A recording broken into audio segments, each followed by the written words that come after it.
విశాఖలో భానుడు నిప్పుల వర్షం కురిపిస్తున్నాడు. ఉదయం 8 గంటల నుంచే మండిపోతున్నాడు. పగటిపూటే కాదు రాత్రి ఉష్ణోగ్రతలు ఠారెత్తిస్తున్నాయి. ఉత్తరాంధ్ర జిల్లాల్లో రానున్న 2 నెలల పాటు గరిష్ట ఉష్ణోగ్రతలు నమోదవుతాయి అంటున్నారు వాతావరణ శాఖ అధికారులు.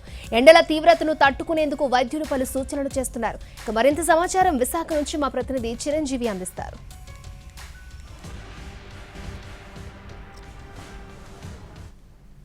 సాగర్ నగరం విశాఖ నిప్పుల కొలిమిలా తయారైంది. ఉత్తరాంధ్ర వ్యాప్తంగా వేడి వడగాలులందరూ కూడా ప్రజలను ఉక్కిరిబిక్కిరి చేస్తున్నాయి. మనం ప్రస్తుతం విశాఖలో ఉన్నటువంటి రోడ్లను కూడా చూడొచ్చు. పట్టపగలు మిట్ట మధ్యాహ్నం కూడా మొత్తం ఈ గాలులన్నీ కూడా ప్రజలను ఉక్కిరిబిక్కిరి చేస్తున్నటువంటి పరిస్థితి కనిపిస్తుంది. ప్రస్తుతం అయితే ఆదివారం కావడంతో రోడ్లన్నీ కూడా వెలవెలబోతున్నాయి. దానికి తోడు విపరీతమైనటువంటి ఎండ కూడా ప్రజలను బయటికి రానివ్వకుండా చేస్తుంది. బయటకు వచ్చిన వాళ్ళంతా కూడా ఎక్కడ నీడ దొరుకుతుందా అన్న విధంగా చూస్తున్నటువంటి పరిస్థితి. గత వారం రోజుల నుంచి కూడా విపరీతమైనటువంటి ఎండలతో పాటు వేడి వడగాళ్లు కూడా చాలా వరకు వీస్తున్నటువంటి పరిస్థితి కనిపిస్తున్నాయి. చాలా మంది కూడా ఈ ఎండల దాటికి తట్టుకోలేని పరిస్థితి కనిపిస్తుంది.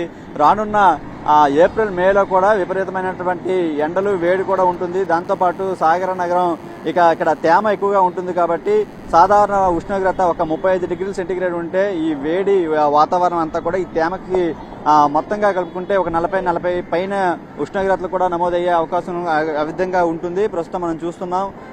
ముఖ్యంగా బయటకు వచ్చేటువంటి వృద్ధులు ఎవరైనా ఉంటే వాళ్ళంతా కూడా ఈ వేడి వడగాళ్ళు అదేవిధంగా ఎండ తీవ్రతకి చాలా వరకు ఇబ్బంది పడే అవకాశం ఉంటుంది. దాంతోపాటు బయటకు వచ్చే వాళ్ళంతా కూడా ఈ శీతల పానీయాలు ఎక్కువగా తీసుకోవడం ద్వారా ఎండల నుంచి కాస్త ఉపశమనం పొందొచ్చు. చిన్నారులు వీళ్ళంతా కూడా బయటికి వచ్చేటప్పుడు, మహిళలు వీళ్ళంతా కూడా బయటకు వచ్చేటప్పుడు ఖచ్చితంగా తమ వెంట ఈ ఎండ తీవ్రత పడకుండా గొడుగులు ఇలాంటివి తీసుకురావడం ద్వారా కాస్త ఉపశమనం కూడా పొందొచ్చు అనేది మనం చెప్పుకోవచ్చు. రానున్న ఏప్రిల్ మే మాసంలో విపరీతమైన ఎండ ఉంటుంది. గతంలో అయితే విశాఖ వ్యాప్తంగా మొత్తంగా చాలా వరకు రికార్డు స్థాయిలో ఉష్ణోగ్రతలు నమోదయ్యాయి. మరి ఈసారి కూడా ప్రస్తుతం ఈ రోజు అయితే 37 డిగ్రీల ఉష్ణోగ్రతలు నమోదవుతున్నాయి. రానున్న వచ్చే వారం రోజులు కూడా వేడి వడగాళ్ళు ఎక్కువగా ఉండే అవకాశం ఉంటుందని వాతావరణ శాఖ అధికారులు కూడా చెప్తున్నారు. మరోవైపు వైద్యులు కూడా ఈ ఎండ తీవ్రతను తట్టుకోవడానికి ప్రజలంతా కూడా అవసరమైనటువంటి జాగ్రత్తలు తీసుకోవాలని చెప్తున్నటువంటి పరిస్థితి మనకు కనిపిస్తుంది.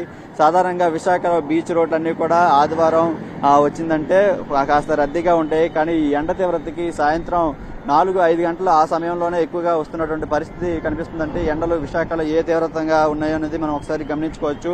మాడు పగిలే విధంగా ఎండల తీవ్రత అనేది అలా క్రమంగా పెరుగుతున్నాయి. గత ఏడాదితో పోల్చుకుంటే ఈ ఏడాది మరింత ఉష్ణోగ్రతలు పెరిగే అవకాశం ఉంటుందని కూడా వాతావరణ శాఖ అధికారులు అయితే చెప్తున్నటువంటి పరిస్థితి మనకు కనిపిస్తుంది. దాంతోపాటు రానున్నటువంటి వారం రోజుల తర్వాత కూడా విపరీతమైన ఎండలు ఎక్కువగా ఉంటాయి.